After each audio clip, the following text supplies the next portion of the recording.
My question is President Biden going to be able to continue? Will he end up being the candidate for the Democrat Party into the next elections?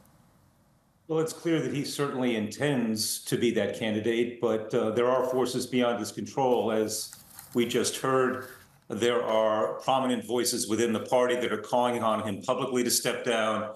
The key thing to watch is the money. Are the big donors closing their wallets, or will they continue to support the president all the way through to the convention?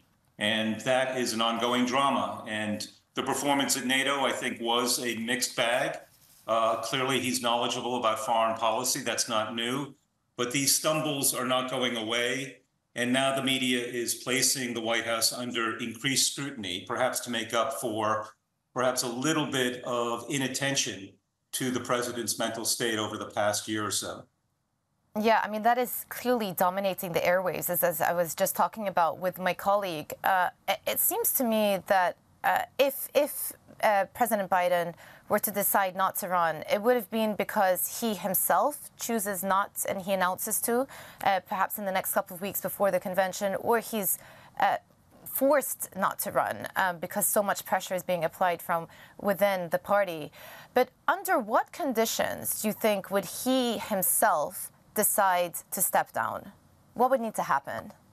Well, I think it would have to be the people closest to him that are having an intervention and basically looking at the polls, looking at his health, realizing that whatever he has, old age, it's not going to get any easier or better. And it's not just a question of getting to the convention or getting to the election in November. It's the prospect of 4 more years in probably the toughest job on the planet. And he's 81 years old now. He'll be 85 or 86 at the end of 4 years. Is this the type of dynamic, vital leadership that the United States needs and the world needs, frankly? And can he provide it? And I think that the questions are coming hard and fast, and the answer increasingly is no. 3/4 of Democratic voters are saying they would like another candidate. So we know that the president is stubborn. That's a big part of his appeal. He's tough and determined, but it doesn't look good for him in order to either to stay in, or if he does, then to beat former President Trump. I honestly didn't realize the polling was so high. 3/4 of Democrats want a different candidate. That's pretty damning. So who is likely to be that candidate? Would it be necessarily the VP, Kamala Harris? Well, I think that's the likely choice. And again, there are some advantages for doing that. Some people could see continuity.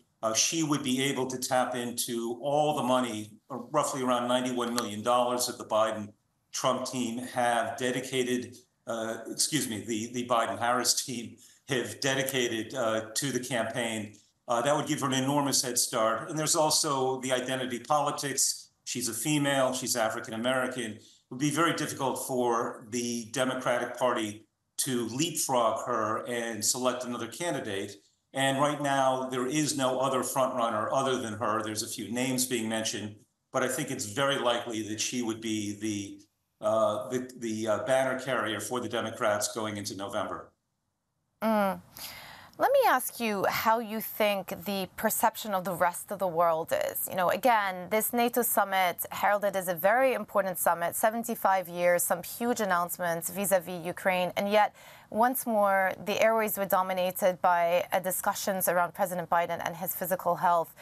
How do you think world leaders feel about what is happening right now with the U.S. going into the elections and the uncertainty around who the presidential candidate is going to be, and also how the context may change if President Trump does come back again? Well, I think you put your finger on it. It's the uncertainty that is giving allies some pause and some concern. But let's take a step back from the particular situation. Anytime there's a question about U.S. leadership in the world, America's allies and friends get worried.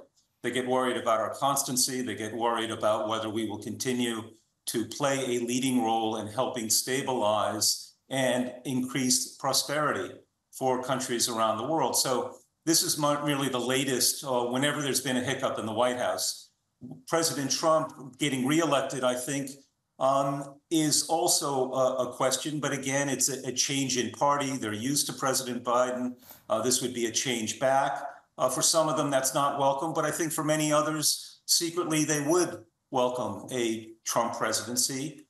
Trump had some foreign policy successes during his term in office. And I think that the criticism that we're hearing of Trump is a little bit overblown. I don't believe that he would withdraw the United States from NATO.